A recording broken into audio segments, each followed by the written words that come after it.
Right, so hello everyone, welcome. My name's Nikki and I'm the Education Liaison and Outreach Manager here at Middlesex. Thanks for joining us for our Pathways into the Healthcare Sector Careers panel. So we hope that this is going to give you some insight into the breadth of careers within the healthcare sector. Our panel includes speakers from different career backgrounds who are going to talk to us about opportunities, challenges and their experiences. So firstly, I'd like to introduce our panel. We have Carrie at the end, who's our Training Hub and Workforce Development Lead. We then have Dr. Johan Bryan, who's a GP. We have Aksa Rabbani, who's Middlesex alumni and works at the Royal Free Hospital as an NHS midwife. And then finally, we have Leslie Davis, who's our Senior Lecturer in Cardiac Physiology here at Middlesex. So it's a pleasure to have them all here and you're all here as well with us today. So I'm going to start with Carrie. So Carrie, you currently work as a Training Hub and Workforce Development Lead.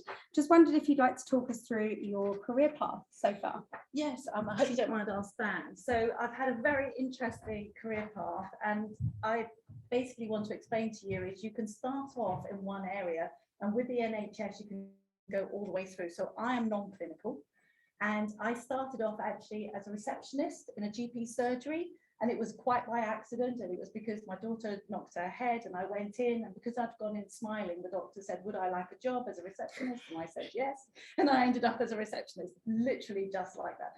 So I started as a receptionist, and that's hard grafting, but it's great fun because you end up talking to lots of people as well as working hard.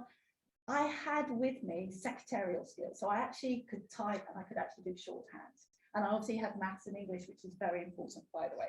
So with my secretarial skills, they suddenly realized that I could become a medical secretary. So I ended up becoming a medical secretary. I ended up doing all the stuff there, literally letters, referrals, everything else. It was brilliant. And I used to then start helping people run services. Then my husband said, why don't you become a manager? So a practice manager is exactly as it is. It's a GP surgery.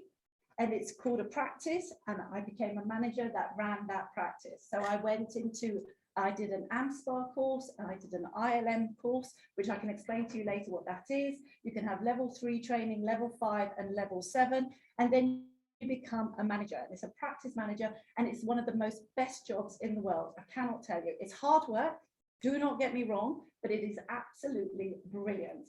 And from that, I then ended up, well, nowadays, you can then suddenly become a PCN manager, and a PCN is a primary care network. And that's where you've got a group of practices working together, and you can have a manager running and supporting all those practices.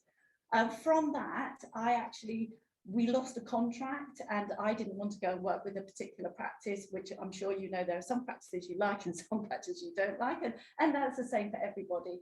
But I ended up working for something called like the CCG, Primary Care Trust, and I actually ended up looking after practices, resilience. So my job was to go around and make a practice more modernized, support the education and training of all the workforce, that's clinical and non-clinical in that practice.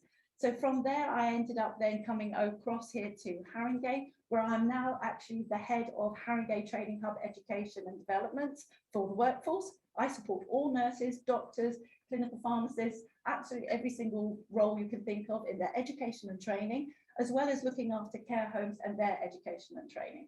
So just to let you know, you might start off as a receptionist, but you can end up as far as you want to go. Thank you. Thank you so much, Carrie.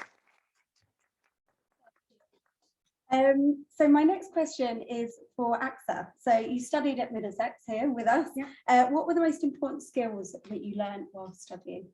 Oh, I could go on forever. So I learned many skills. So I'm only 21 years old. So I've learned a lot since I started as a student. You learn resilience. You learn how to work hard. Nothing ever comes easy, especially in London, in UK, is you have to work hard to get to the top.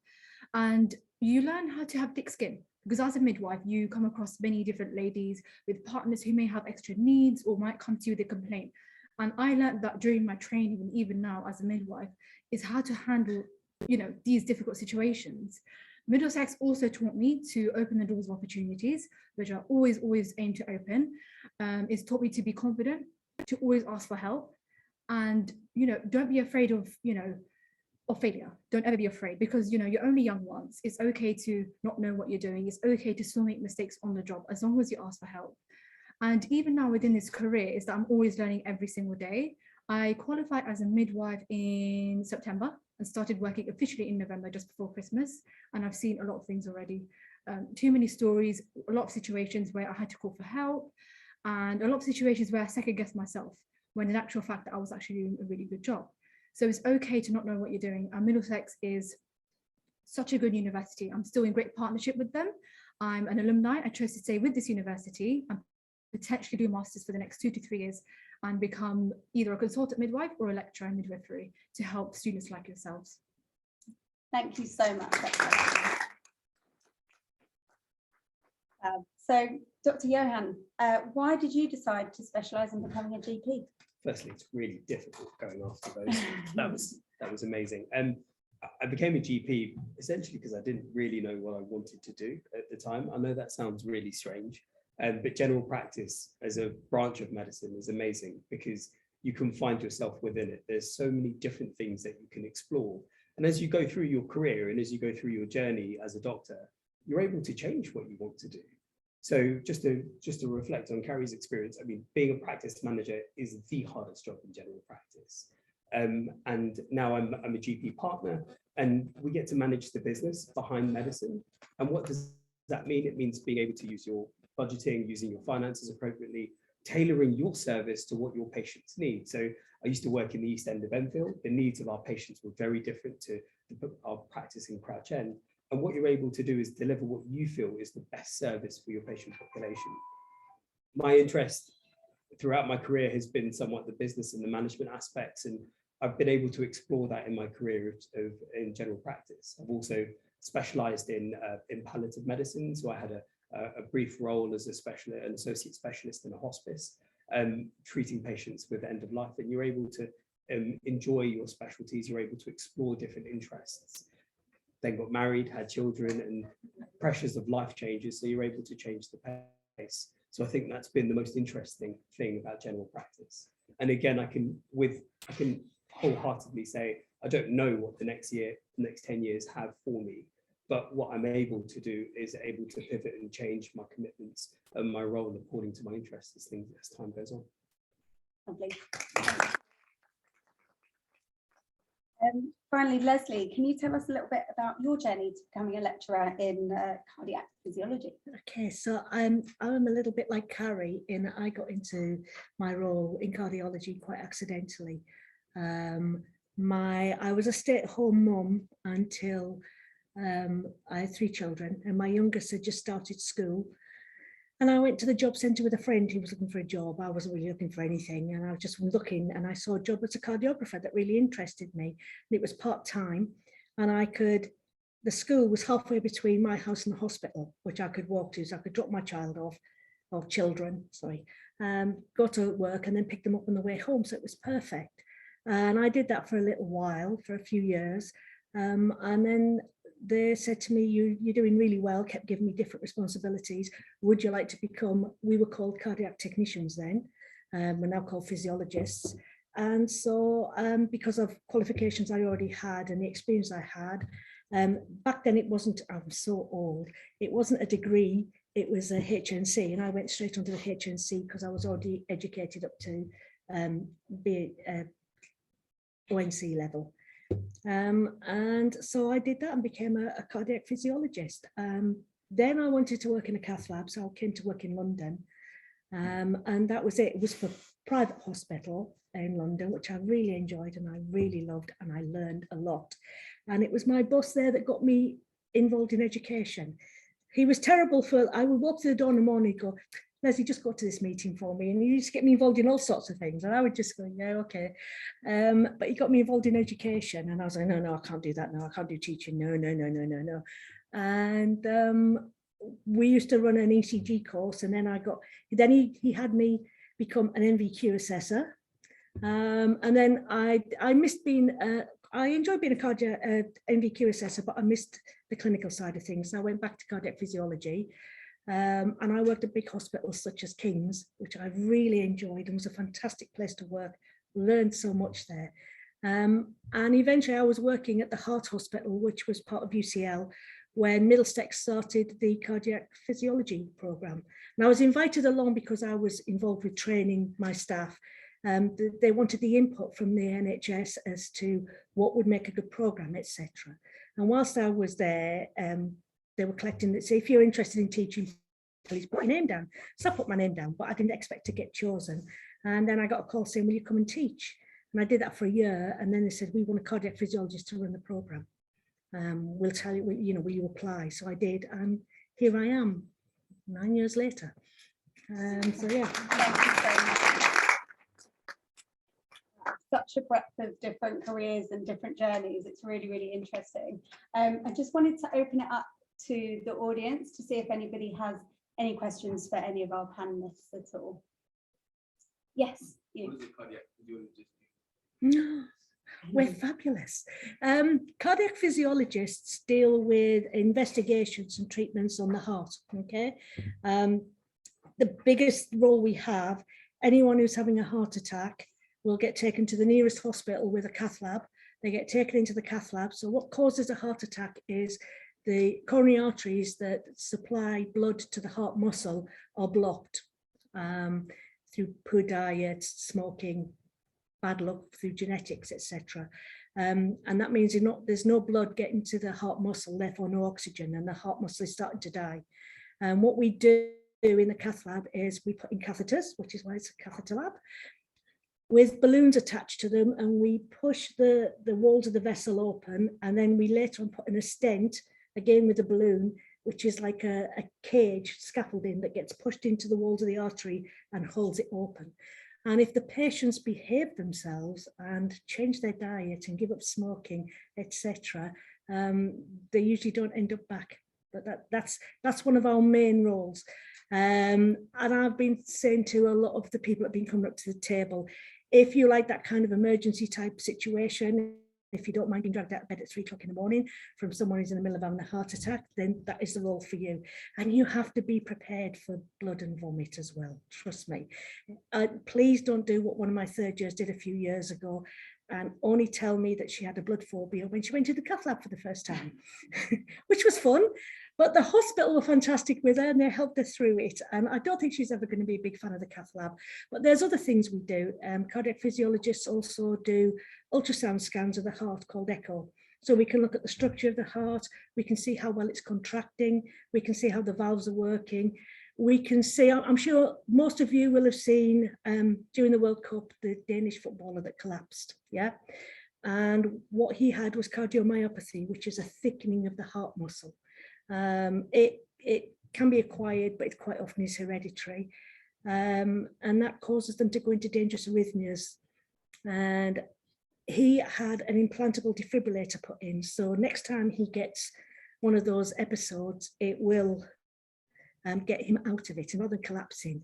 First of all, it tries to pace him out of it. And if that doesn't work, it will deliver a shock. And I know he's gone back to professional football and he's determined to go back to football, but I think the first time he gets that shock, he'll give up football and he won't want to do that again. But those are the kind of things we do. We were involved in pacemakers. We do all the pacemaker follow-ups. Cardiac physiologists are beginning to start to implant pacemakers. And I think 10 to 15 years down the line, we will definitely be doing that. Doctors have got bored with that side of things. And they also think, it's not exciting, not interesting. There's other interesting things coming. Cardiac physiologists, we know more about the pacemakers. When new pacemakers come out, we attend, the companies that make them will attend, will provide training for us so that we know all about the pacemakers and we see them at follow-up, etc. So it is becoming a very autonomous role where you are treated as the expert. So consultants will come and see you and say, I've got a patient that has got, or even GPs that has got this pacemaker, not sure what's going on, they're having symptoms, can you have a look? And we can have a look. And there's a lot of diagnostics we can get from a pacemaker so we can make some decisions. So yeah, it's a wide range of things. I could sit here all night telling you all the things we do, but you'd get bored. Not boring at all. Thank you. That was really great. Do we have any other questions from the audience? Yes. Do you have any advice that's like applicable to other careers or pathways? Any more general advice? Yes. So like I said, I'm 21 years old. So I started to get myself into university after sixth form. So what I recommend is, I know a lot of people are putting pressure on themselves to get a job at such a young age and achieve a master. So, graduate by 21, get married and have kids. But that's a wrong mindset to have. You need to try and alter your mindset and think about yourself. What do you want to do? And as a young person in the UK, with COVID, with schooling, with things changing ever so much with the structure of exams and grading, I like to keep myself up to date with the news as well. You just need to make sure that you brainstorm what you want to do, what you're interested in: psychology, midwifery, nursing, law. Do you want to become a public speaker? You can even find a job within yourself. You can be self-employed. And there's nothing wrong with perhaps leaving plan A and go to plan B. I've always thought that if I were to leave midwifery, that's absolutely okay, because my happiness comes first. And as a young person, think about your mental health and your happiness and follow what you want to do. Although parents may say, oh, I want my child to be a doctor or a lawyer, but it's okay, because it's your life that you're leading. It's your life that you're living. Although, yeah, you want to please your parents, but they need to understand that you're different to whatever generation that they were in. Thank you. Oh, thank you. Yes, Can I just add? absolutely. Can I just add to say, I think the most important thing as well is actually not to worry if you decide to change your mind. I think one of the most important things is to get your qualifications, get your basic qualifications. That's what you need, number one step. Then decide to go down a particular line. So for example, the bit I didn't explain is that bit was the bit when after I got married with children, that's what I did. Before that, I actually, because I was a secretary, I actually worked for an American brokerage firm. I started off as a secretary there. I ended up becoming a branch analyst. I ended up traveling Europe, installing computers and teaching brokers how to use it. And I ended up becoming the operations manager in Hong Kong for 2 years before I got married. I then got married, then had children. Then that was when I became a receptionist in GP surgery. So I've had a numerous number of roles, and what I wanted to explain to you is don't get fixated and suddenly start worrying that if you haven't chosen something now, you're in serious trouble. The most important thing is to get your qualifications. Get your maths, get your English, get your qualifications, get your degree, get that in place, then go down a line. And if it doesn't work out, you haven't lost anything, because you can use it for the next line. Never give up, okay? Keep going. That's my advice. Thank you. Do we have, yes, we've got another question. What the working hours are like. Does anyone want to take that one? Maybe. I can tell you my current working hours. So Monday to Friday, 8 to 6:30, and then I'll do every other weekend on call. So I'll work from 8 a.m. to 8 p.m. Saturday and Sunday. It's not unfamiliar, COVID's been really difficult. So there were stretches of probably 2 to 3 months where I was working 7 days a week, 12 hours a day. And the job kind of doesn't stop when practice closes. So typically go home, if my kids are awake, put them to bed, log on, get the laptop out and start going through labs or paperwork that I hadn't had available and hadn't had the time to do during the day. So, but I think, you do need to take care of yourself. I'm a GP partner in a practice, so that's the responsibility that I've taken on to manage a practice. And then aside from that, we have our own stuff that we have to manage and other GPs that we have to support as well.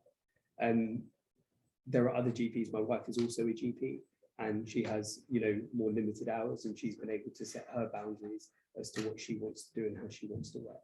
So, I enjoy the job I do. To be honest with you, I enjoy the challenge, and I don't see it as stress. I see it more as a challenge for me, and that's what really energizes me. So I think, you have the ability to govern what hours you work, how you want to work, and what opportunities you want to embrace. Thank you. And Leslie, I think you would then. Yeah, well. For cardiac physiology, it's mostly Monday to Friday, 9 till 5. However, lots of hospitals are now developing clinics that are running late into the evening because people want to have evening clinics. So there's lots of places that are now starting to run, it's from 8 till 8, and cardiac physiologists will do 12-hour days. We also do on call as well, which can be weekends, weekdays. We all have rotas. Once you are qualified and you are a band 6 and you are experienced enough in the cath lab, you are on call. when you are more advanced and you are a pacing specialist, you are on call for that hospital, etc. And during COVID, cardiac physiologists, it was discovered we had some very transferable skills that could be used in ITU COVID wards and in the Nightingale hospitals. And although I wasn't involved in that, a lot of my friends, obviously I still have friends who are cardiac physiologists, and they were doing 12-hour days in that. So yeah, it doesn't mean that, you know, because you're not a doctor, you won't be involved with things like COVID. But you can make it how you want. You know, you can do. I never walked away from a cardiac arrest. So if I was in the middle of something, I had a cardiac arrest, well, I got to 5 o'clock and someone would come and relieve me, I would not go until that patient was recovered. I couldn't do that. That didn't feel right. And most of the people I work with are like that. You develop your own ethics, etc., that fit around your working pattern. I think Carrie had something to say after Yeah, that. can I just say is you have to remember with healthcare, I think sometimes what we forget is, you know, it's 24 hours, 7 days a week. Technically, you can pick up a phone and speak to anybody at all. 111, they're there 24/7. They never stop. You can't suddenly go, oh, well, I'm not going to be ill today. I'm all right today. I'll wait until this day and then I will call. We have to be on call. So it's not we choose which hours we need to do, or you choose a job and the role that you want. But technically, healthcare is 24 hours, 7 days a week. Think about it. It has to be, because it's health. And what it is, you know, when I ran a walk-in centre, it was 8 to 8, 7 days a week. Never stopped, never closed. And when we did close, then the telephone's on, and then you've got people answering the phone. So you can choose which area you want to go into. There's always opportunities, and it's up to you to do the hours. But the hours are long in the NHS because it has to be, because it's healthcare. Thank you. Did anyone else have any more questions? Yeah.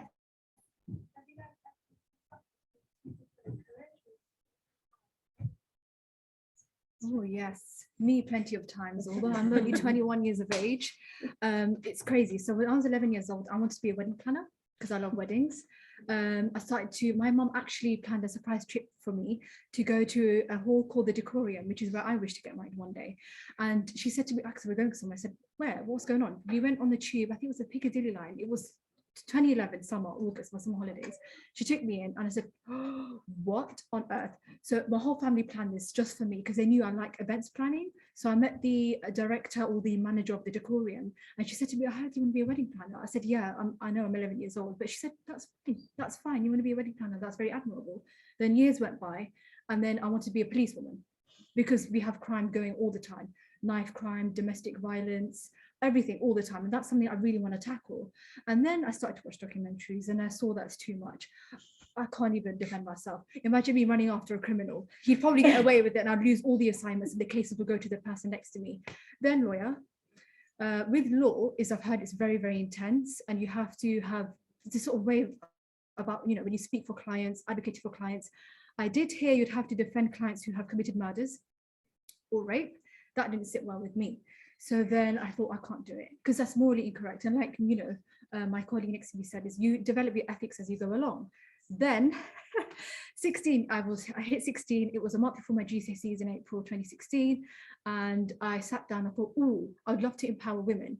So people like Meghan Markle, obviously she wasn't exactly major back then, but people like, you know, Kate Middleton, who had a baby in St. Mary's Hospital, all the royals who had babies before then, all the, you know, my mother who had a baby, everyone.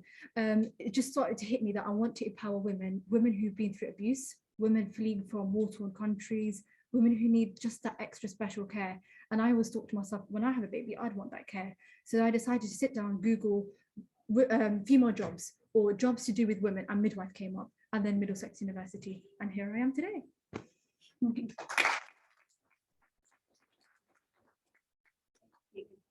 Any other questions?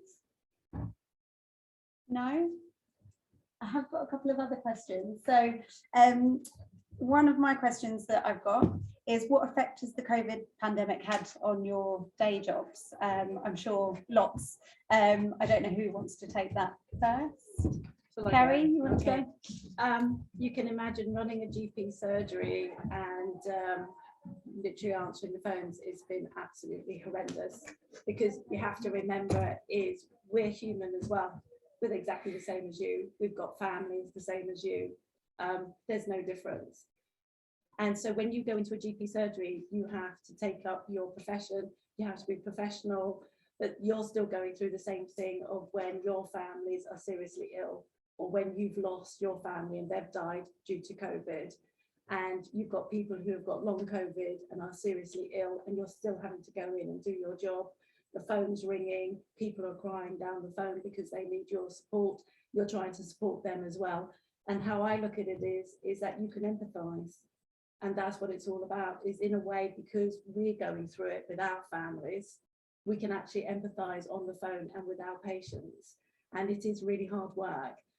Some of it is harder when people don't believe it. They think it's a myth. They think it's not true. That's the hardest thing. And you have to be very calm. And you just have to explain and go through the process. But COVID has been hard for us. It hasn't always been nice for the GP surgeries. As you can see, the press are against us half the time, saying, you know, you're not open, you're not doing face-to-face or anything else. But you can see we are here.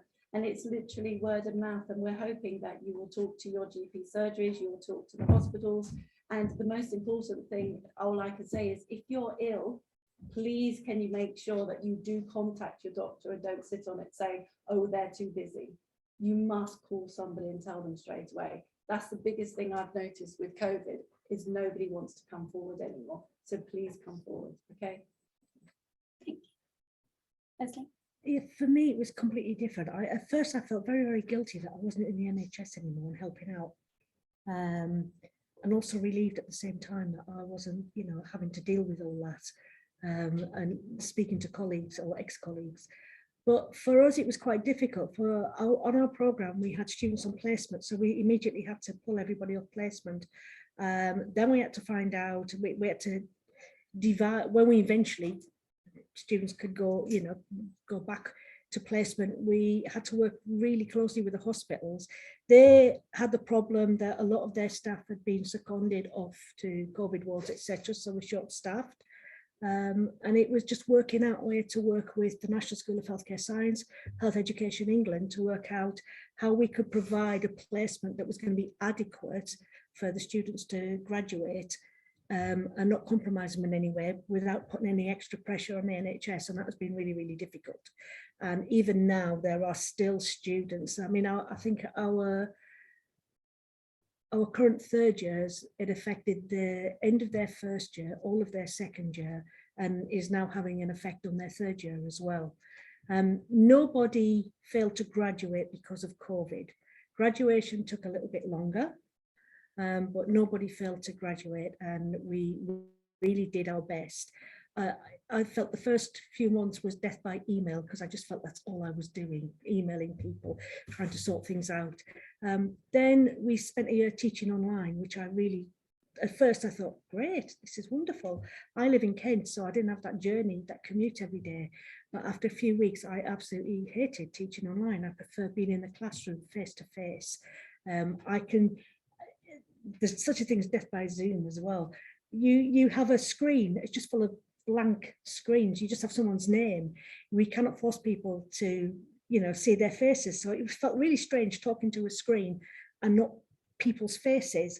I much prefer it in a classroom. And I feel as a teacher, I can pick up when somebody, just by facial expressions, etc., when somebody clearly isn't understanding what I'm talking about. Some people don't like to speak out, so you know, then after class I can say, can I have a word? I said, you looked a bit puzzled, and then, oh yeah, I didn't want to say anything, but I wasn't understanding. Okay, I couldn't do that online, I really couldn't. So I felt as if my students weren't getting the best out of me. So that's how it affected me. Coming back this year has been fantastic. It's been difficult, and we've been doing a mix of online and face-to-face, but I have enjoyed being back in the classroom teaching, and I don't feel for my particular subject that and the specialist side of my subject, that teaching online is good. Some bits we can do, but we still need to be in the classroom. Thank you. Can I just Go answer? on, yeah. So can I just talk about the positives of COVID? So our workload has increased massively and it's been really difficult to cope, not only just managing our patients, but also helping our staff and coaching our staff through that. It's been really tough. But one of the positives has been the way that we've changed the way that we practice. And there's been a lot of investment in digital technology. And that's been amazing for the way that we change. And just a really simple example. So if I saw an unwell child on a Monday, before that was it. And if that patient got unwell, that baby gets unwell during the week, they'll have to book another appointment. They may attend the hospital. But now with new technology that's come in place, I can open up a text conversation so I can see that baby on a Monday. And me and that mum can have a chat through the week if she has any other concerns. And although I'm not having to see her face to face, I'm still able to see other patients, but I'm still able to reassure other patients at the same time using other mediums of technology. And I think that's been amazing. So the amount of technology and the amount of investment that's gone in to help general practice really come into the 21st century has been phenomenal. And we've been able to really kind of recreate our services in different ways. Could you ever imagine a GP practice on Instagram? It's been amazing to actually get campaigns going. So we've got a new campaign for digital inclusion where we're getting work experience students to come in to help get people online. We've got a new program coming out in the summer that's going to help freshers with their vaccinations before they go to university. So we've had to really think about getting our messages across to people in different ways, and it's really pushed us. And I think this is probably the one time where we've had the ideas and we've been given the investment to make a real difference. So I think that's probably a positive from COVID. Yeah, and it's brilliant to end on a positive as well. So thank you so much, everybody. Thank you, yes, to the panel. Thank you. Thank you for joining us. I think it's been brilliant. Hopefully you've learned lots, and I'm sure you might have to stay for a few more minutes if anyone has any pressing questions. So thank you all, and do go and have another look.